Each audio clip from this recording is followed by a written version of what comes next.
மக்கள் ஜனநாயக இளைஞர்களுடைய மாநில பேச்சாளர் தோழர் சேதுமுருகன் அவர்கள் இறுதி உரையாற்றி வைப்பார். அன்பார்ந்த தோழர்களே, மக்கள் ஜனநாயக இளைஞர் கழகத்தின் தோழர்களும்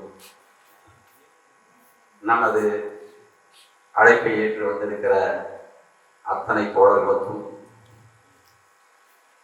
இதற்கு முன் பேசி அமர்ந்திருக்கிற தோழர்களுக்கும், இனி நன்றி உரையாற்ற இருக்கிற தோழர்களுக்கும், இங்கு மாநில அமைப்பாளர் தோழர் தெய்வச்சந்திரன் தலைமையிலே நடந்து கொண்டிருக்கிற இந்த கூட்டத்திற்கு வந்திருக்கிற அனைத்து தோழர்களுக்கும் என்னுடைய முதல் வணக்கத்தை உரித்தாங்க. ஒரு கடைசி நேரத்தில் தான் வந்து பேசுவோம். வரும்போது ஒரு இரும்பு ராடு மொக்கையாக சொல்ல வரும்போது தாண்டி வந்து அதுதான் நடந்து, இந்த பக்கம் நீ தேர்தலில் புறக்கணிக்கிறியா இல்லையா அப்படின்னு கூப்பிட்டுக்கிட்டே இருக்கிறான். அந்த பக்கம் நீ தேர்தலில் பங்கேற்க போறியா இல்லையான்னு கூப்பிட்டுக்கிட்டே இருக்கிறாங்க. கத்தி கூர்மி ஆயிடுச்சு, இப்ப நடந்து போ பார்க்கலாமா அப்படின்னு இப்ப கூப்பிட்டு. இந்த கத்தி மேல நடக்கிற வேலை என்னன்னு இப்பதான் தெரிய போகுது.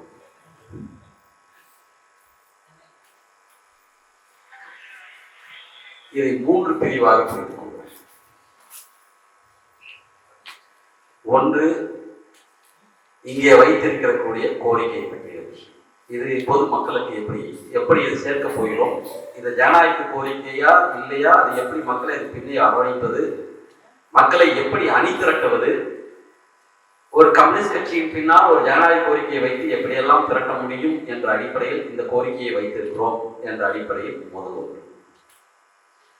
இரண்டாவது, தேர்தல் செயல்தந்திரத்தில் உங்களுடைய அணுகுமுறை மாறி இருக்கிறதா இல்லையா, தேர்தல் செயல்தந்திரத்தை பற்றின உங்களுடைய நிலைப்பாடுகள் என்ன, அதை பற்றின உங்களுடைய இப்ப இருக்கிற என்ன நிலைமைகளை எடுத்திருக்கிறீங்க அப்படின்றத பற்றின விஷயம்.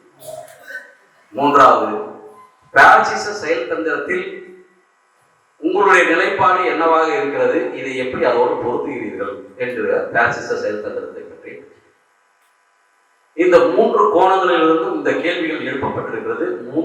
மூன்று பறந்து விரிந்த ஒரு அதாவது அதனுடைய விவாதம்.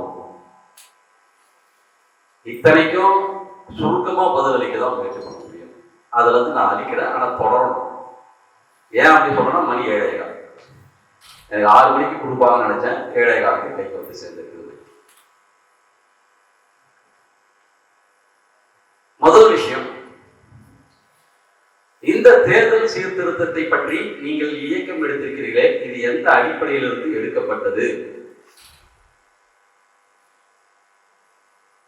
பிரச்சனை இது மக்களுக்கான ஜனநாயகத்தை வழங்கப் போகிறதா, இல்ல இருக்கிற மக்கள் ஜனநாயகத்தை ஒழிக்க போகிறதா, அதாவது இருக்கிறதோடு மோசமாக போகிறதா என்ற கேள்வி. இந்த கோரிக்கை இருக்குது. இந்த கோரிக்கை எழுந்தது பாரிஸ் கம்யூன் கட்டணம். லெனினே எங்கிருந்து எடுக்கிறார் என்றால் பாரிஸ் கம்யூனுடைய அனுபவத்தில் இருந்துதான் எல்லாத்தையும் எடுக்கிறார். 1871ஆம் ஆண்டில் நடந்த பாரிஸ் கம்யூனுடைய புரட்சியிலே நடந்த அத்தனை விஷயங்களும் எடுத்துக் கொள்ளப்படும் பொழுது இதில் இருக்கிற சில கோரிக்கைகளும் எழுப்பப்படுகிறது. அதில் செழுமைப்படுத்தி பல விஷயங்களை லெனின் தன்னுடைய ஆட்சியிலே நடைபெறப்படுகிறார். அப்படின்னா பல நாடுகள் அதன் பிறகு ஜனநாயக நாடுகளாக மாறி இருக்கின்றன. 1917க்கு பிறகு பல நாடுகள் இன்னும் புதிய காலனி ஆதிக்க நாடாகவே இருக்கின்றன. உடனே அது நான் டெபினிஷன் போல, ஏன்னா அது ஒரு பெரிய விவாதம். ஆனால் 1917 புரட்சிக்கு பிறகு மிகப்பெரிய அளவில் ஒரு தேசிய விடுதலை இயக்க எழுச்சி மிகப்பெரிய நடந்தது. அப்பயே சொல்றாரு, தோழர்கள் நிறைய சுட்டி காட்டினாங்க, காந்தியினுடைய தலைமையில போய் பங்கேறுங்க, இல்ல பல்வேறு நாடுகளுக்கு எப்படி ஜனநாயக போராட்டத்தில் போய் பங்கேறுங்க அப்படி பல விஷயங்கள் அன்னைக்கு தேசிய எழுச்சி போராட்டங்கள், தேசிய விடுதலைகளுடைய போராட்டங்கள் உச்சகட்டமாக நடந்து கொண்டிருந்தது. அது தொடர்ந்து நடந்து கொண்டே இருந்தது 1947 வரை. அதில் பல ஐரோப்பிய நாடுகளும் விடுதலை அடைந்தன. பல நாடுகள் தொடர்ந்து இன்றும் விடுதலை அடையாமல் புதிய காலனி ஆதிக்க நாடுகளாக நீடிக்கின்றன என்று மக்கள் ஜனநாயக இளைஞர் கழகம் சொல்லுது. இந்த வரையறையிலிருந்து தான் அது வரையறை தவறா சரியாக தனி விவாதம் நடத்தும். இந்த வரையறையிலிருந்து நாங்கள் எப்படி அதை பார்க்கிறோம். இந்த விடுதலை அடைந்த நாடுகள், ஐரோப்பிய நாடுகள், பல நாடுகள் அன்று சோசலிசத்தினுடைய நெருக்கடியிலிருந்து, சோசலிசத்தினுடைய அன்று வழங்கிய பல ஜனநாயக உரிமைகள், 8 மணி நேரம் உரிமை முதலாளி கொடுத்தாங்க. முதலாளி கொடுத்த உரிமை கிடையாது. தொழிலாளிகள் போராடிப்பட்டது மட்டுமல்ல, அது சோசலிச நாடு அமைந்த பிறகு அது சர்வதேச அளவில் அது உரிமையாக்கப்பட்டது. சர்வதேச அளவில் உருவாக்கியது. அது ஒரு நாடு நடந்தது. 8 மணி நேரம் ஒரு நாடு வந்தது. எல்லா உலகம் ஒரே நேரத்தில் வந்துச்சா? எப்பொழுது அது உறுதியாக்கப்பட்டது? சோசலிச நாடு அமைந்த பிறகு சர்வதேச தீர்மானத்தின் அடிப்படையில் அது சர்வதேச உரிமையாக மாற்றப்பட்டது. அது ஒரு எழுச்சியின் காலம். அப்படின்னா முதலாளித்துவ நாடுகளும் அந்த சீர்திருத்தத்தை ஏற்க வேண்டிய நிலைக்கு தள்ளப்பட்டது. பல உரிமைகள் சோசலிச நாடு அமைந்து மக்கள் எங்கு சோசலிசத்துக்கு பின்னே அணிதிரண்டு விடுவார்களோ என்று அஞ்சி பல உரிமைகள் தரப்பட்டது. முதலாளித்துவ நாடுகள் காலை நாள் சில உரிமைகள் அப்படிதான் தரப்பட்டது. நீங்க 8 மணி நேரம் பேப்பர்ல எழுதி வச்சுக்கிறாங்க. அந்த பேப்பர்ல எப்படி வந்தது? ஏன் அரைக்குறையாவது நடைமுறைப்படுத்தினாங்க? 8 மணி நேரம் நடைமுறைப்படுத்தணும் தான் சொல்ல முடியாது. அந்த அரைக்குறை உரிமை எங்கிருந்து பெறப்பட்டது? பல பேர் சொல்லுவாங்க, அரசியலமைப்பு சட்டத்தில் அம்பேத்கர் எழுதினால் 8 அதனால கிடைச்சது. அப்படியா?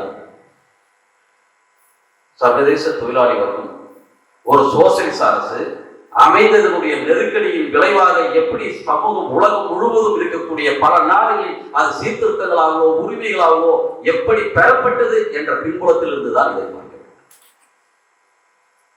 அப்படின்னா என்ன? சீர்திருத்தம் 2 வகைப்பட்டது. சீர்திருத்தம் பொதுவாக பேசக்கூடாது. புரட்சிக்கு சேவை செய்யக்கூடியது, புரட்சிக்கு எதிரானது, மட்டுப்படுத்தக்கூடியது. அது 2த்துக்கும் அங்கீகரித்து தான் பேசும். எது புரட்சிக்கு சேவை செய்யக்கூடியது அப்படின்னு பொது வார்த்தையில சொன்னா பத்தாது. நாம் இலக்கு எதுவாக சமூக மாற்றத்திற்கான இலக்குக்கு எது சேவை செய்கிறதோ அது புரட்சிகரமானது. நமது இலக்கை அடைவதற்கு எது தடையாக இருக்கிறதோ அந்த சீர்திருத்தம், முதலாளித்துவ வர்க்க சீர்திருத்தம் நம்மை மட்டுப்படுத்தணும். சட்டத்தை பயன்படுத்த வேண்டுமா? சட்டத்தை மட்டும்தான் நான் பயன்படுத்தி செய்வேன் என்பது சட்டவாதம். நான் சட்டத்தை பயன்படுத்தவே மாட்டேன் என்று தெரிந்தால் அதுதான் சொல்றாரு, சட்டவாத போராட்டத்தை மட்டும், சட்ட ரீதியான போராட்டத்தை மட்டும் இல்ல, சட்டத்திற்கு புறம்பான போராட்டத்தையும் பயன்படுத்த வேண்டும். நம்ம ஆர்ப்பாட்டம் நடத்துறதுலாம் சட்டத்துக்கு புறம்பான போராட்டம் நினைச்சுக்காதீங்க. அது சட்டத்துல இருக்குது, அது கொடுக்கல அவ்வளவுதான். அதை அம்பலப்படுத்தி தான் நம்ம நடத்துறோம். சட்டத்துக்கு புறம்பான போராட்டம்ன்றது ஆயுத போராட்டம். மக்களை கிளர்ச்சி வடிவதற்கு, இந்த அரசாங்கத்தை தூக்கி எறிவதற்காக கிளப்பி எழுதுகிற போராட்டம். இதுதான் சட்டத்துக்கு புறம்பான போராட்டம். மிக பிற்போக்கான அனைத்து நிறுவனங்களையும் பயன்படுத்தி அதை தூக்கி எறிவதற்காக பயன்படுத்த வேண்டும் என்று சொல்கிறார். பாராளுமன்றத்தை மட்டும் அல்ல, பிற்போக்கான அனைத்து நிறுவனங்களையும் பயன்படுத்தி தூக்கி எறிவதற்கு போராடுவது என்றால் சட்ட ரீதியாகவும் சட்டத்துக்கு புறம்பாகும். அப்படின்னா என்ன? இந்த நிறுவனங்களை பயன்படுத்துவது என்பது வேறு, அதிலே மூழ்கி சட்டவாதமாகவும் பாராளுமன்றவாதமாகவும் மூழ்கி கிடப்பது என்பது வேறு. இந்த போராட்டத்தை, இந்த கருத்தரங்கத்தை எந்த எல்லை கோட்டிலிருந்து பிரித்து எடுத்தோம் என்றால், எதிரி வர்க்கத்தின் கட்சிகளாக இருப்பவர்களை நிராகரித்து விட்டு மற்ற அனைத்து கட்சிகளையும் ஒருங்கே கூட்டும். அது சமரசவாத கட்சிகளாக இருந்தாலும், புரட்சிகர கட்சிகளாக இருந்தாலும், ஜனநாயக கட்சிகளாக இருந்தாலும், எதிரி கட்சிகளை எதிர்த்து யாராருக்கெல்லாம் வாய்ப்பு இருக்கிறதோ அவர்களை அழைப்பது, இன்னும் சரியா சொல்ல போனா அதுதான் பயன்படுத்துது. உடனே பரந்துபட்ட ஜனநாயகம், மக்களை திரட்ட வேண்டும் எல்லாம் பேசிட்டு அப்படி அழைத்து விவாதம் வெளிப்படையாக நடத்துவதை கூட எங்கேயோ போயிட்டாங்களோ அப்படின்னு அச்சத்தோட, ஒரு நட்பு ரீதியான அச்சத்தோட தான். ஆனா அந்த பயம் வேண்டாம். நாம் ஒரு திறந்த மனதோடு விவாதிக்க வேண்டும். ஒரு கருத்தை மக்கள் முன் வைத்து விவாதத்துக்கு உள்ளாக்க வேண்டும். ரெண்டு தளத்துல மக்களை கிளர்ந்தெழ செய்வதற்காகவும் நமக்குள்ளே ஒரு பொது கோரிக்கையை நோக்கி ஒரு குறிப்பிட்ட நிலையில் என்ன கோரிக்கையை வைத்து ஒன்று திரட்ட முடியும் என்ற அந்த குறிப்பிட்ட ஒற்றை கோரிக்கை என்னவாக இருக்க முடியும் என்ற அடிப்படையில் தான் இந்த கோரிக்கை இன்னைக்கு ஒன்றுபடுத்தணும். பாரிஸை நோக்கி ஒவ்வொரு அடியும் திருப்பி அடிக்க வேண்டும். அதெல்லாம் சொல்றாங்க பாரிஸை காப்பாத்திக்கலாம்.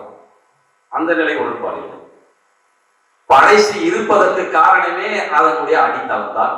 என்ன? தேர்தல் முறையிலேயே இருக்கிறது. இந்த தொகுதிவாரி பிரதிநிதித்துவம் இருக்குது. மொத்தமே அது 27%, 23% தான் இருக்கு மொத்த நாடுகள். அதாவது ஒட்டுமொத்த உலக நாடுகளில் இந்த தொகுதிவாரி பிரதிநிதித்துவம் பார்த்தீங்கன்னா எப்படி கூட்டி கழிச்சு பார்த்தாலும் ஒரு 30-40 நாடுகள் தேராது. வீராச்சார பிரதிநிதித்துவனுடைய எண்ணிக்கை எவ்வளவு தெரியுங்களா? கிட்டத்தட்ட அதனுடைய மொத்த பியூர் ஃபார்ம், அதாவது வீராச்சார பிரதிநிதித்துவத்தை மட்டும் வைத்துக் கொண்டிருக்கிற நாடுகள் கிட்டத்தட்ட 37-40%. நான் தோராயம் மதிப்பிடலாம். அதுல 1-2 குறையலாம் போடலாம். மிக்ஸ்டு ஃபார்ம் சொல்லுவாங்க, இரண்டும் கலந்த கலவை, அது ஒரு 27-30%. இந்த ரெண்டும் கூட்டம் தான் கிட்டத்தட்ட 67% இந்த வீராச்சார பிரதிநிதித்தை வைத்துக் கொண்டிருக்கிறது. உடனே அதெல்லாம் சுதந்திர நாடெல்லாம் அதெல்லாம் ஒன்றும் நான் சொல்லல. வீராச்சார வடிவம் என்பது தேர்தலில் ஒரு வடிவம். இங்க கேள்வி எங்க வருதுன்னா, தேர்தல் பேசுறாங்க, தேர்தல் பேசிட்டாங்க, எங்கேயோ போறாங்க, எங்க போறாங்க அப்படின்னு நினைக்கிறாங்க. தேர்தல் பாதை திருடர் பாதை அப்படின்றத நாம் எப்பயோ பரிசீலித்து 89ஆம் ஆண்டுகளே பரிசீலித்து விட்டோம். ஏன் சோவியத் நாட்டில் தேர்தல் கிடையாதா? நம்மளாம் தேர்தலுக்கு எதிரானவா? நாம் தேர்தலுக்கு எதிரானவர்கள் இல்லை. அந்த தேர்தல் எதற்கானது, யாருக்கு அதிகாரம் கொடுக்கிறது என்பதில் தான் அடைகிறது. அது மக்களுக்கு எப்படி கற்றுத்தர? பாராளுமன்றத்தில் பங்கேற்கும் பொழுது தனித்து பார்க்கும் போது அதை அம்பலப்படுத்தி தூக்கி எறிவதற்காக பங்கேற்க வேண்டும் என்று சொல்றோம். எதை அம்பலப்படுத்த போறோம்? எது ஜனநாயகம் என்று மக்களுக்கு சொல்லிக் கொடுக்கும் போதுதான் எது ஜனநாயகம் இல்லையோ அது தூக்கி எறிய வருவார். எது ஜனநாயகம்? தேர்ந்தெடுக்கிற உரிமை, அந்த தேர்ந்தெடுக்கிற நபர்களுக்கு அனைத்து அதிகாரம், அந்த அதிகாரத்தை செயல்படுத்தவில்லை என்றால் திருப்பி அடைக்கிற உரிமை. இந்தியாவில் மட்டுமல்ல, ஒரு நாட்டின் மக்களின் பாராதூரமாக அவருடைய வாழ்வை தீர்மானிக்கின்ற கொள்கைகளை முடிவு செய்வதற்கு பொதுவாக இருக்கும். இது எல்லாமே சோவியத்ல தான் பயன்படுத்துச்சு. மற்ற நாடுகள்லாம் இல்லையான்னு கேட்டீங்கன்னா இருக்குது. அதான் சொன்னேன், எந்த கட்டத்தில் வந்தது. பல நாடுகள் கிட்டத்தட்ட பார்த்தீங்கன்னா பல நாடுகள் 1950களுக்கு முன்னாடி வந்துதான். பல நாடுகள், அதாவது முதல்ல 2ஆம் உலக போருக்கு முன்னாடி. அதுக்கப்புறமா பல நாடுகள் போயிட்டு இருக்கு.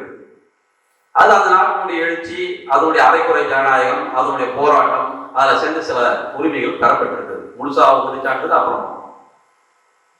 அப்படி விகிதாச்சார பிரதிநிதித்துவம் 67% இருக்கிறது என்றால், இந்த ரீகால் மெத்தட் 32%. அது ஒரே மாதிரி எல்லாம் இல்லை, வெவ்வேறு வகையில் இருக்கு.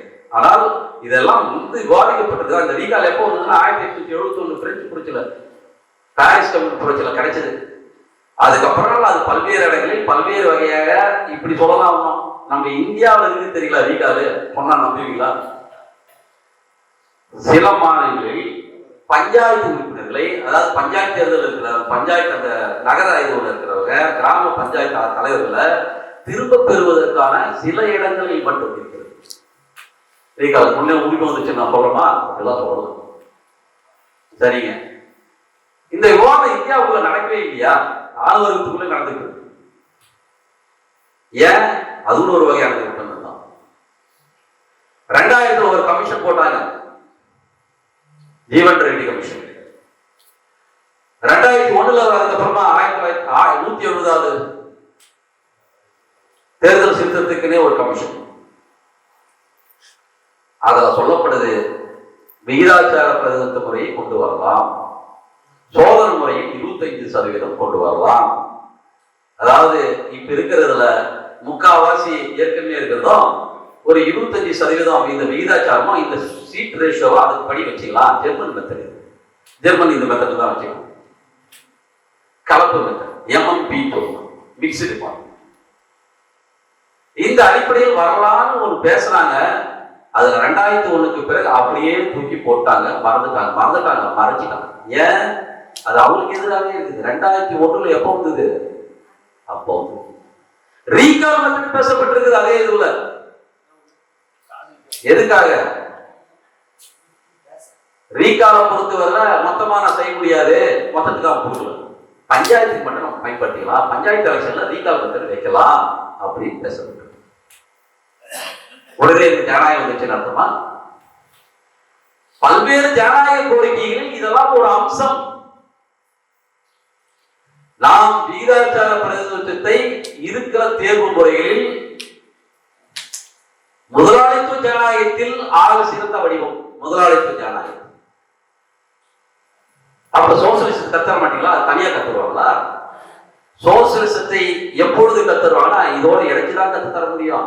எல்லாரும் நினைச்சுனா விகிதாச்சார பிரதிநிதித்துவம், ரீகாலு, அப்புறம் பொது வாக்கெடுப்பு இதெல்லாம் வந்து சோவியத் ஒழிய கிடையாது. அது நாடாளுமன்றத்துக்கு மட்டுமே முதலாளித்துவ வர்க்கம் கொடுத்திருக்கிறது பாராளுமன்ற முறையில். ஆனால் சோவியத் வடிவம் என்பது அனைத்து அதிகார வர்க்க துறையிலும் உள்ளடக்கி அனைத்திலுமே தேர்வு முறை. இதுதான் சோவியத் வடிவம். உடனே இதையே சோவியத் வடிவம் ஆகிக்கிறதே ரொம்ப கொடுமை. அப்படிலாம் கிடையாது. அனைத்து அதிகார வர்க்கத்தையும் தேர்வு செய்கிற முறை. இது தனியா கத்துறவங்களா? நாம் வந்து புதிய ஜனநாயக புரட்சி நடத்தி அப்புறமா கொஞ்ச காலத்துக்கு வளர்த்து அதுக்கப்புறம் சோசியலிசத்துக்கு போய் அப்புறம் தனியா கத்து தருவாங்களா? எது ஜனநாயகம் என்பதை மக்களுக்கு கேட்கிறோம். முதலாளித்துல இந்த வழியில இது அதிகமா செய்யலடா அப்படின்னு மக்களை திரட்டுறோம். எல்லா ஜனநாயக கோரிக்கைக்கும் மக்களை திரட்டுவதுதான் ஒரு கம்யூனிஸ்டோட பணி. புல்ஜிக் டூமாவை புறக்கணிக்கும் போது லெனின் சொல்கிறார், நாம் முதலாளிகளை, அதாவது முதலாளித்துவ கட்சிகளை வாக்குறுதி கொடுக்க நிர்பந்திக்கணும். ஏன்? பயன்படுத்தணும்னு சொல்றாரு. இந்த உறுத்து கொண்டிருக்கிற முதலாளிகளை நிர்பந்தப்படுத்தி அவர்களை வாக்குறுதிகளை வாங்கி மக்களை அவர்களுக்கு எதிராக திருப்பி அவர்களை அம்பலப்படுத்தி தாக்கி உண்மையிலே அதை வீட செய்வதற்கு அவசியமானது சொல்கிறார். புல்ஜிக் டூமா தோழர் சொன்ன மாதிரி எப்போ? ஆரம்பத்தில் 1905. அதிலேதான் இதை சொல்றாரு, அனைத்து பிற்போக்கு நிறுவனங்களையும் இந்த ஆளுவர்க்கத்தை வீழ்த்துவதற்கு பயன்படுத்த வேண்டும் என்று சொல்றாரு. இதுல இருந்துதான் தோழர் செயல்தந்திரன் வராரு. அது உள்ள இருக்கிற விளக்கங்கள்லாம் போக கடைசி பகுதிக்கு வந்துருவார். அரை காலனிய அரை நிலப்பூத்த நாட்டில் இதை பயன்படுத்த முடியுமா? ஆமாம், நிபந்தனைக்கு உட்பட்டுதான். என்ன நிலைமை? அதே தான் சொல்றாங்க. இந்த அரசியல் சட்டமைப்பிலேயே அதை செயல்படுத்த முடியுமா? அடுத்ததான் இந்த பக்கம் ஒரு கேள்வி. ரெண்டு பக்கமா இப்ப இந்த பக்கம் ஒரு ஷாப்புங்க, அந்த பக்கம் ஒரு ஷாப்பு. ஆனால் உலக நிலைமைகள் என்ன சொல்றது தெரியுமா? 3 விஷயங்களும் இருக்கிற நாடுகளில் எது? விகிதாச்சார பிரதிநிதித்துவ நாடுகளிலும் பாசிசம் வந்திருக்கிறது. அதே போல ரீகால் மெத்தட் இருக்கிற சில நாடுகளிலும் அது பயன்படுத்த பெருவுல மிகப்பெரிய பிரச்சனை ஓடிட்டு இருக்குது. ரீகால் 5000 முறை பயன்படுத்தப்பட்டிருக்கிறது. அதாவது அந்த உள்ளாட்சி தேர்தலிலே அதை முறியடிப்பதற்காக பல கிளர்ச்சிகள் செய்வதற்காக பெருநாட்டிலே பயன்படுத்தியிருக்கிறார் 5000 முறை. அவங்க என்ன தெரியுமா இப்ப முடிவெடுத்துக்கிறாங்களா? இப்ப இன்னொரு பிரச்சாரம் தானே, இந்த ரீகாலே பிரச்சனையா இருக்கும் போது ரீகாலை ஒழிச்சு கட்டுக்கிறாங்க. ஹங்கேரியில விகிதாச்சார முறை இருக்குது. அங்க என்னாச்சு தெரியுமா? பாசிசம். எப்படி தெரியுமா? இந்த விகிதாச்சார முறையிலேயே வந்துட்டு இந்த விகிதாச்சார முறைக்கான அடிப்படை சட்டத்தையே தூக்கிட்டாங்க. அப்படின்னா விகிதாச்சார முறை வந்தா பாசிசம் வராதா? பாசிசம் தடுப்பதற்கான நிலைமைகள் வேறு, அதை மட்டுப்படுத்த அல்லது அந்த முதலாளித்துவ ஜனநாயகத்தில் இருக்கக்கூடிய பல சலுகைகளை அனுபவிக்க வேறு. ஆனால் உண்மையான புதிய ஜனநாயகத்தை நிறுவுவது வேறு. அது இந்த பாசிச ஆட்சியை வீழ்த்துவது என்பது ஏதோ மோடி போய் காங்கிரஸ் வந்தா ஜனநாயகம் கூத்து கொடுங்கலாம் ஒண்ணும் கிடையாது. இல்ல மோடி இங்க தமிழ்நாட்டில் மட்டும் வரவிடாம திமுக மட்டும் வந்துட்டா இந்தியாவில் ஜனநாயக கூத்து கொடுன்ற கற்பனைக்கு நாங்க போவோம். எனக்கு ஒன்றும் புரியல. இந்தியா தமிழ்நாட்டில் தான் இருக்குதா இல்லை தமிழ்நாடு வேற என்ன இருக்குதா? தமிழ்நாட்டில் உள்ள பொருள்னா இந்தியாவுக்கு ஜனநாயகம் கூத்து கொடுக்கணும். இந்தியாவில் இப்போ ஜனநாயகம் கூத்து கொடுத்துன்னா தமிழ்நாட்டில் நல்லா வாழ்வோம். எங்கப்பா யோசிச்சு நல்லா சொல்லுங்க. நாம ஒரு மாநிலம் இப்ப டீலிமிட்டேஷன் வந்துருக்குது, வருது, அடுத்தது முடிஞ்சது, அடுத்தது நம்மளுக்கு அதான் வேலை. உடனே அது ஒரு தேர்தல் பிரச்சனை தான் வந்துருவாங்க. தேர்தல் நம்மளுக்கு சம்மந்தம் வரும் போயிடுவாங்க. இல்லைன்னா அதுதான் கதியனே உட்காந்துருவாங்க. இப்போ வரப்போற இதுல 850 சீட்டு வரப்போகுது. எப்படி தெரியல, 4 ஸ்டேட் மொத்தம் முடிஞ்சிருக்காரு. ஒரு பிரதமர் ஒருத்தர் ஆகணும்னா 4 ஸ்டேட்ல சீட்டு வாங்கினா முடிஞ்சு போச்சு கதை. நம்ம எல்லாம் கண்டுபிட மாட்டோம். நம்ம பிஜேபி வரணும்னு சொன்னாங்க, வரலன்னு சொன்னாங்க, என்ன சொன்னாங்க, என்ன கத்துக்க போறோம்? 850 சீட்டு 4 ஸ்டேட்ல வாங்கிட்டு அதுல பெரும்பான்மை பெற்று ஒருத்தர் பிரதமர் வருவானா? எல்லாமே யாரு? உத்தரப்பிரதேச, பீகார், ராஜஸ்தான், இந்த பகுதியில் மத்திய பிரதேசம் முடிஞ்சு போச்சு. இங்கே அதிகமாக பெற்று ஒருத்தர் ஆட்சிக்கு வந்தவன் நம்மளெல்லாம் கண்டுக்க போறானா? ஏற்கனவே நிதி கொடுக்கல, ஒண்ணு நம்மள பூந்துக்கூடாது. எனக்கு ஒன்றும் புரியல. அரசுக்கு உள்ள வரணுமா? ஆட்சி பண்ணிக்கிறாங்க. இங்க சீட்டு வாங்க ஆட்சி பண்றாங்களா? மாநிலத்துக்கு அதிகாரமே இல்லை. எல்லாம் ஒரு பக்கம் பேசுறோம். மாநில பட்டியல் எவ்வளவு தெரியுமா? 44. மற்றதெல்லாம் எதுவுமே மாநில பட்டியல் இல்லை. இது எல்லாம் பொதுப்பட்டியல். இந்த பொதுப்பட்டியல் என்ன செய்யறது தெரியா? மொத்தமே அவன் போறதா சட்டம். லேபர் ஆக்ட் என்ன தெரியுமா? இந்த தொழிலாளர் நல சட்டங்கள் 4 சட்டங்கள் அவன் சொல்றான். மத்திய சட்டத்திற்கு முரண்பாடு இல்லாத மாநில சட்டங்கள் செயல்முறைக்கு வரும். எது ஏற்கலாம் கூட நான் சொல்றேன். வாய்ஸ் ஓட அடிக்கிறாங்க மற்றவங்களாம் எல்லாருமே சொல்றாங்க. தொழிலாளர் சட்டம் வராம நாங்க தடுத்துறோம். நான் எங்களுடைய மாநிலத்தை நடைமுறைப்படுத்தலாலும் என்ன நிலைமை தெரியுமா? அவங்க ஒரு கேள்வி விதிச்சிட்டான் ஏப்ரல் 1. அதுக்கப்புறம் இப்ப இனிமேல் எலெக்ஷன் முடிஞ்சோட வேலை காட்டுவோம். இவங்களாம் தயாராகவும் இருக்கிறாங்க. அது ஒன்றும் பெரிய விஷயம் இல்லை. ஆனால் அவர் சொல்லுவது தமிழ்நாடுடைய சட்டமா எதுவா இருந்தாலும் மத்திய அரசு போட்டு இருக்கிற சட்டத்திற்கு முரணில்லாத சட்டங்கள் மட்டும்தான் இவங்க செயல்படுத்துது. அப்படின்னா என்ன அர்த்தம்? நீ 8 மணி நேரம் நடைமுறையில் இல்லைன்னு அர்த்தம். ஏற்கனவே ஸ்பெஷல் எக்கனாமிக் ஜோன்ல சிறப்பு பொருளாதார மண்டலத்துல காலாவதி ஆயிடுச்சு. நாம உட்காந்து புதுசா பேசணும். எதுக்கு சொல்றோம்? இன்னைக்கு ஏதோ இங்க தடுக்கிறதுக்காக தேர்தலில் நாம் பங்கேற்று தடுத்து விட முடியும்னா எப்படி தடுக்கிறது? கட்சி இல்லையா? என்ன கொள்கை? நம்ம கொள்கையே பேச மாட்டோம். நம்மளுக்குள்ள அச்சிக்கும் போது கொள்கையை பேசுறோம், அடுத்தவங்களுக்கு பேசும்போது கட்சியை பேசுறோம். இங்கதான் போகணும். இந்த கொள்கையை யார் வைத்துக் கொண்டிருக்கிறார்களோ அவர்களுக்கு நிபந்தனை ஆதரவு யாருன்னா பங்கேற்க சொல்லியிருக்கிறாங்களா? கிடையாது. பிஜேபி என்ன சொல்றாங்க? இந்து முஸ்லிமும் பிரிக்கிறான். அவன் வடிவத்தை சொல்றான். தொழிலாளர்கள் மீது தாக்குதல், விவசாயிகள் மீது தாக்குதல், இங்க இருக்கிற ஜனநாயகவாதிகள் மீது தாக்குதல், இங்க ஒட்டுமொத்தமாக நாட்டை அந்நிய நாட்டுக்கு விற்பனைக்கு யார் போடுறாங்க? இதுதான் மத்திய அரசு செய்து, இதுதான் மாநில அரசு செய்து. சமப்படுத்துறீங்கள? சமப்படுத்துறது நாம அதற்கு விளக்க பாசிசத்திற்கு விளக்கம் சொல்லும் பொழுது ஒரு விஷயத்தை சொல்றோம். இது கோரிக்கை அப்புறமா பேசுறோம். ஒரு மோனோபோலியா இருக்கக்கூடிய அதுல இருக்கிற சிறு கும்பல் தனது ஆட்சி அமைப்பை அமைப்பதற்கு அப்படின்னு அங்க இருக்கிற முதலாளித்துவாதிகளை சொல்றோம், கட்சிகளை சொல்றோம். யாரு மோனோபோலிக்க? 4 முதலாளி இல்ல 6 முதலாளி மொத்தமே குட்டி கட்சி வச்சு அதுதான்.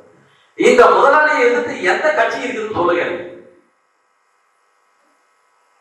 இந்த முதலாளியை நாங்கள் ஏற்க மாட்டோம் சொல்லி எதிர்நிலையில் வேற முதலாளி ஆதரிக்கிற கட்சிகளை சொல்லுங்க. ஒரு பக்கம் இங்க முதலாளித்துவத்தை ஆக சிறந்த மிக பிற்போக்கான, அதாவது ஆக பிற்போக்கான ஆக கொடுமையாக செய்யக்கூடிய முதலாளிகளுடைய பாசிச வடிவத்தை தான் நாங்கள் சொல்லுகிறோம். அதுல இருக்கிற எல்லாத்தையும் நாங்கள் சொல்லல. ரைட், ஓகே, எல்லாத்தையும் நீங்க சொல்லலன்றது கோட்பாட்டளவு நானும் ஏற்கிறேன். ஆனால் பொருத்தும் போது மட்டும் அந்த முதலாளித்துவனுடைய கட்சிகள்லாம் யாருங்க? முதலாளிகளுடைய ரெப்ரசன்டேட்டிவ். அது தனியா பேசிக்கணும். அது தனி கோட்பாடு. முதலாளிகளை பத்தி தனி கோட்பாடு. இதை பொறுத்துறது எப்படி? இப்ப இருக்கிற கட்சிகள் எல்லாம் இதனுடைய பிரதிநிதிகளாக இருக்கிறார்களே தவிர இவர்களை உள்ளே விட்டுதான் இந்த ஆட்சி அமைத்துக் கொண்டிருக்கிறார்களே தவிர இதில் முரண்பட்டு இருக்கிறது யாரு? நான் என்ன சொல்றேன், என்னால முடியல செய்யல அப்படின்னா சொல்றதுக்காக நான் முயற்சி எடுத்தேன், இவங்க தடுத்தாங்க, நான் இந்த முதலாளி விரும்பினேன் அப்படின்னு யாராவது செஞ்சாங்களா? அப்படியாவது எதிர் முதலாளி யாரா இருக்கிறாங்களா சொல்லுங்க, எனக்கு தெரியும். இதெல்லாம் ஆய்வுகளை படிக்க நான் முயற்சி பண்றேன், பல பேருடைய ஆய்வுகளை நான் படிக்கிறேன், நான் படிச்சா தெரிஞ்சுக்கலான்னு பாக்குறேன். ஆனா உண்மையிலே இல்லை. அப்ப ஆக சிறந்த ஆக பிற்போக்கான பாசிசத்தை பற்றி, பாசிசத்திற்கு அடிப்படை இங்க இருக்கிற கார்பரேட்டுகள் என்றாலும் பாசிசம் என்பது அரசு மேற்கட்டுமான, இந்த பிற்போக்கு வடிவத்தின் மீது அமைந்த அரசின் மேற்கட்டுமான வடிவம், அடித்தளம். அரசை பற்றின மதிப்பீடு ரெண்டு பக்கமும் பிரச்சனை இருக்கு. ஒரு பக்கம் கார்பரேட்டுகளை மட்டுமே பேசுறது ஒரு பக்கம், இரண்டாவது அரசை பற்றி விட்டு விட்டு பேசுவது. அரசை பற்றி பேசுவதா இருந்தால் திமுக என்ன அரசு, இதுதான் அரசு. கட்சிகளை பற்றி பேசுவது அரசு, மேற்கட்டுமான கட்சி அல்ல, மேற்கட்டுமான அரசு. அதனுடைய வழி. அப்போ இந்த நிலையில் தான் இந்த தேர்தல் முறை பல நாடுகளில் தடுக்க முயற்சிப்பதற்கு வாய்ப்பு இருக்கிறது. அதாவது அதையும் சேர்த்து சொல்றாங்க அனுபவத்தை. நிறைய பத்திரிகை, முதலாவது பத்திரிகைலாம் தான் நிறைய விவாதிச்சிருக்கு. கேரவான், ஓஆர்டி, இன்னும் நிறைய ஓஆர், இவங்கெல்லாம் நிறைய பேர் நிறைய கட்டுரைகள்லாம் எழுதியிருக்கிறாங்க. 2001 நிறைய விவாதம் நடந்திருக்குது, 2017 நிறைய விவாதம் நடந்திருக்குது, 19 விவாதம் நடந்திருக்குது, 21 உச்சபட்சமாக விவாதம் 24. ஏன்னா பிஜேபி கடைசியா வந்தப்போ ஆட்சிக்கு என்னடா திருப்பி வந்துருக்குது, என்னடா பிரச்சனை, அப்பயும் ஒரு விவாதம். ரொம்ப சிறுபா, அதாவது குறைந்த ஓட்டுகளை வைத்துக் கொண்டு அதிக சீட்டுகளை பெற்று இந்த ஆட்சி பெரும்பான்மை மீண்டும் பிடித்திருக்கிறதே என்னடா இது அப்படின்னு முதலாளித்துவாதிகளே விவாதித்திருக்கிறார். அது நிறைய கட்டுரைகள்லாம் வந்து நாம ஒன்றும் டேட்டாஸ் எல்லாம் ரொம்பலாம் பெருசாக அழைக்காது, சாதாரண நெட்ல போட்டு அதுக்கு அள்ளி போட்டுதான் அது எப்படி பயன்படுத்த முடியும். டேட்டாஸ் எல்லாம் நிறைய இருக்கு. நாம் இருப்பதில் இருக்கிற ஜனநாயகத்திற்கு நோக்கி போக வேண்டும் என்று சொல்கிறோம். இந்த தொகுதிவாரி பிரதிநிதித்துவ முறையே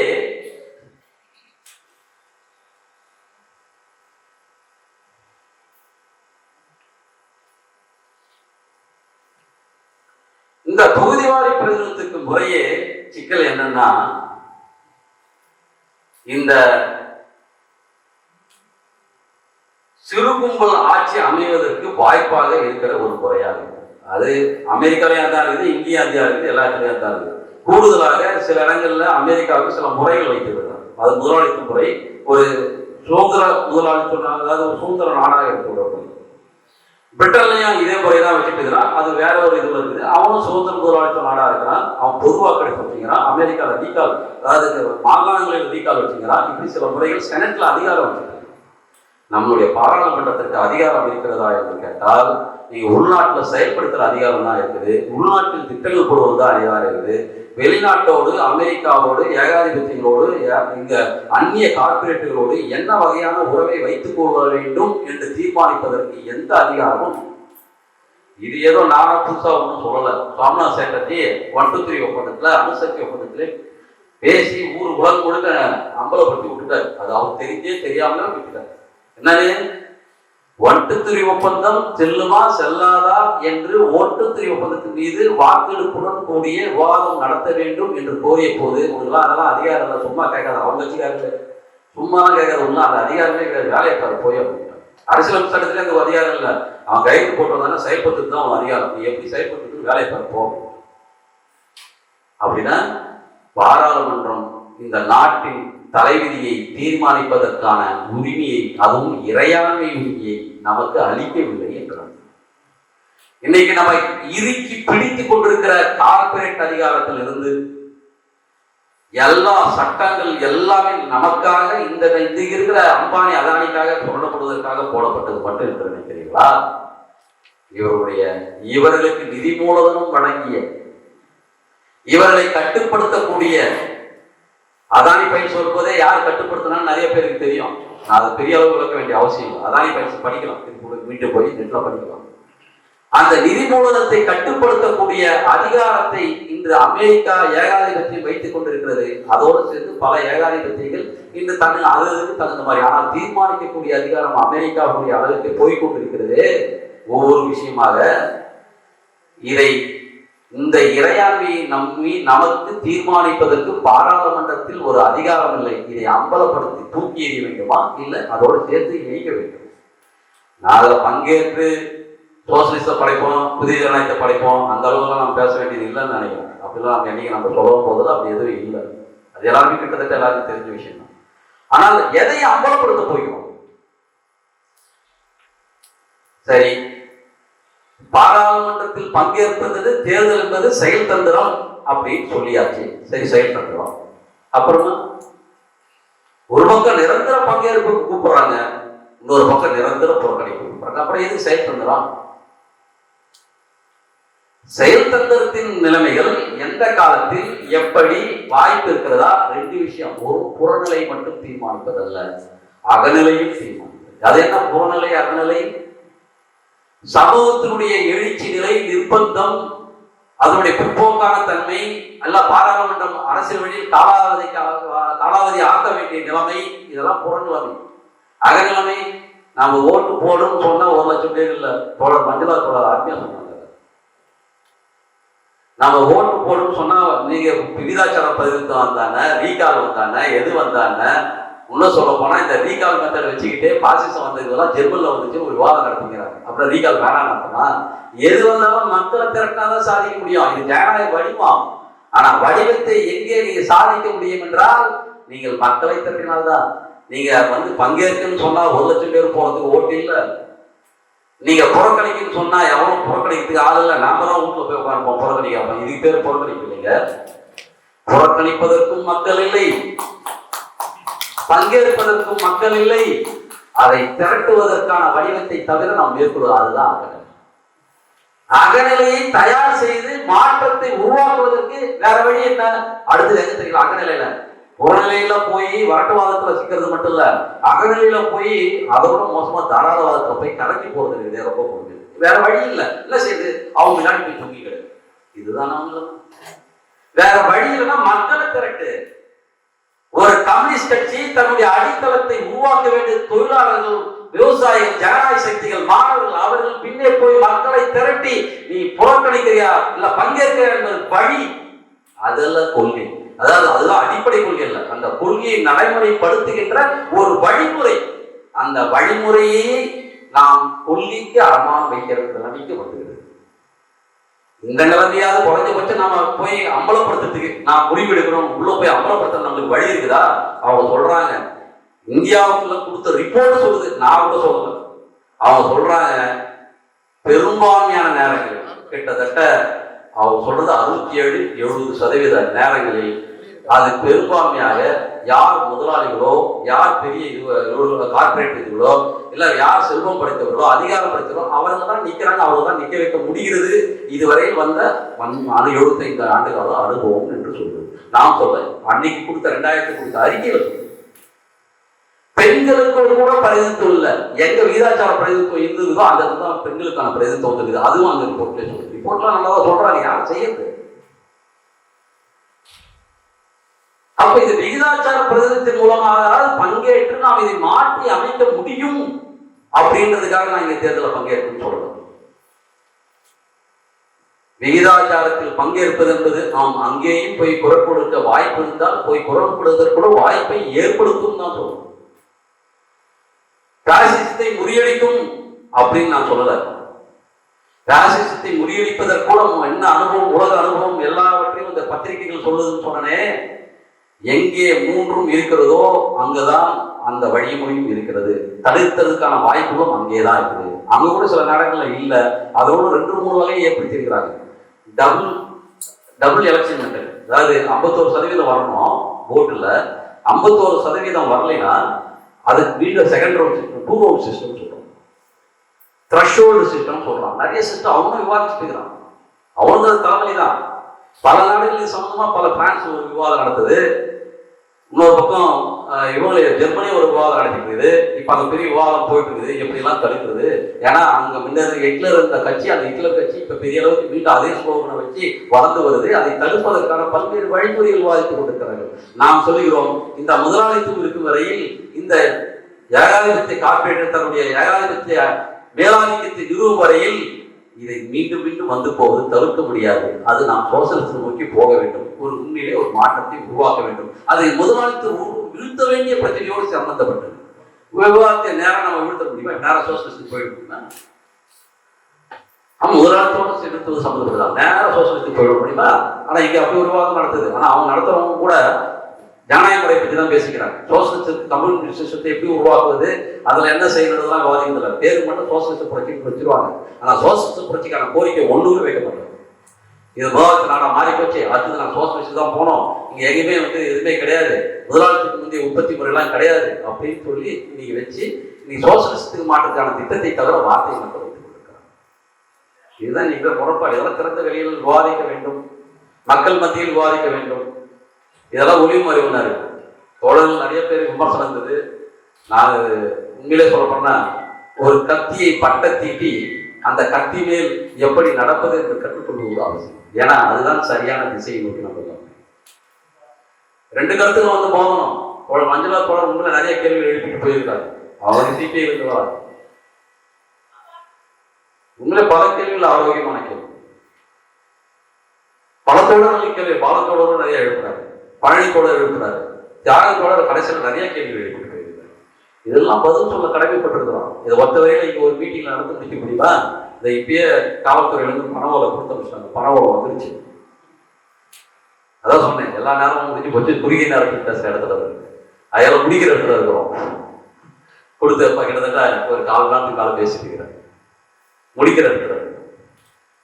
ஆனால் இது ஒரு விவாதத்தின் தொடக்கம்.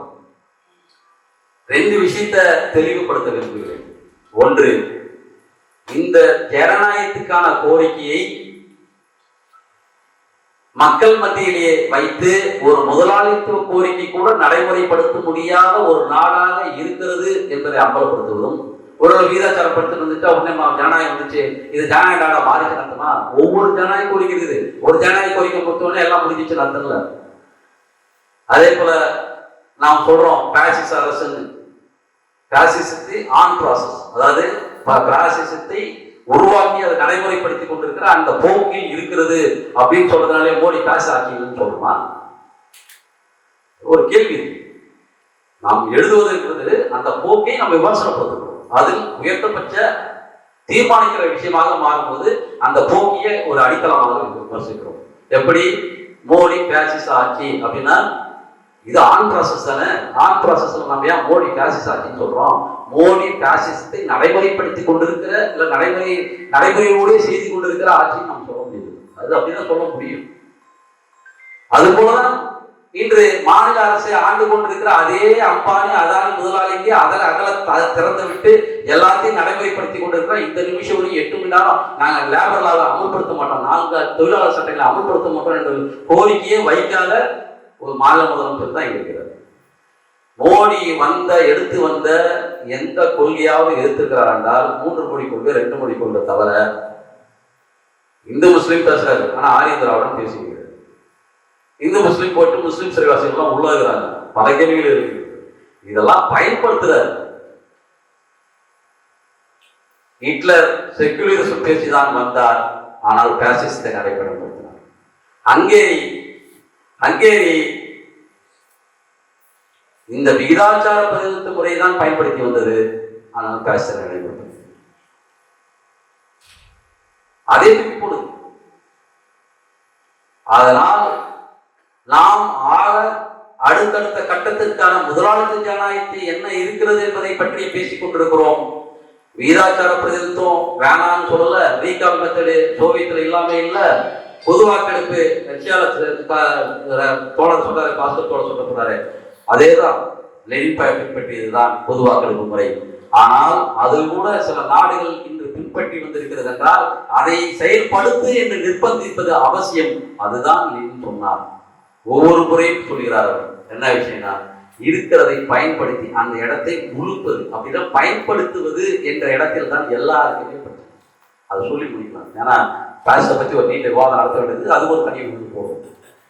இந்த பாசிச ஆட்சி முறையை தூக்கி எறிவதற்கு இந்த தேர்தலை பயன்படுத்த முடியுமா? நல்லா வெளிப்படையா சொல்லுங்க. நம்மளுக்கு என்ன சக்தி இருக்குது? ஒரு ஆர்ப்பாட்டம் இதெல்லாம் இதுக்கு அனுமதி தரலாம் உலகமே போயிடுமா?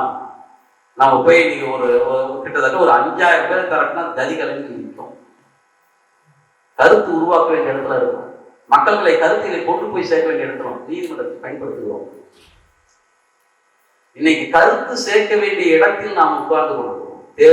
தேர்தல் நாம் ஒன்றும் பெருசாலாம் பேசல. உலகத்தில் இருக்கிற முதலாளித்துவ பின்பற்றுகிற சில ஜனநாயக வழிமுறைகளை இங்கே கொண்டு வாருங்கள். இன்னும் சொல்ல போனா இந்தியாவிலேயே 2000 1999 பரிந்துரைக்கப்பட்ட சில சீர்திருத்தங்களை முழுசாக அமல்படுத்து, இதை விட தாண்டி எல்லாம் இருக்குது செய்யி அப்படின்னு சொல்லி கேட்கணும். எதுக்கு? இந்த ஜனநாயக முறைகளை மக்கள் மத்தியிலே கொண்டு போய் இந்த ஆட்சி அமைப்பினுடைய ஜனநாயக விரோத கொள்கைகளை அம்பலப்படுத்துவதற்கு. அம்பலப்படுத்துறதுனா மீனிங் என்ன? அம்பலப்படுத்திட்டா அது அப்படியே அவ்வளவுதானா? இல்ல, அதை ஒவ்வொன்றும் நடைமுறைப்படுத்துவதற்கு. ஒன்று நடைமுறைப்படுத்திட்டாவே எல்லாம் ஜனநாயகம் பூத்து குளிக்குமா? அப்படியும் இல்லை. ஒவ்வொரு ஜனநாயகத்தையும் நாம் கொண்டு வருவதற்காக ஒரு கம்யூனிஸ்டுகள் போராட வேண்டியது அவசியம். அப்பொழுதுதான் பாசிசத்தை கூட புரியும்.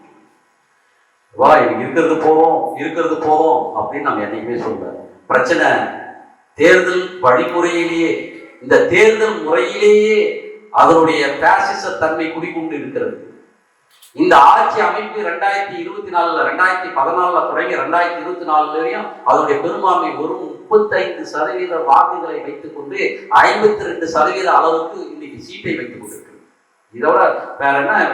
எல்லா சட்டமும் எப்படி கைத்தூக்கி எல்லாமே நிறைவேற்றப்பட்டிருக்கு.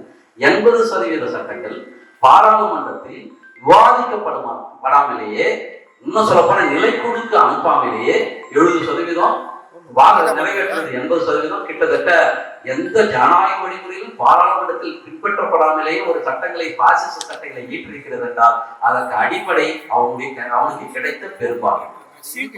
அவனுக்கு கிடைத்த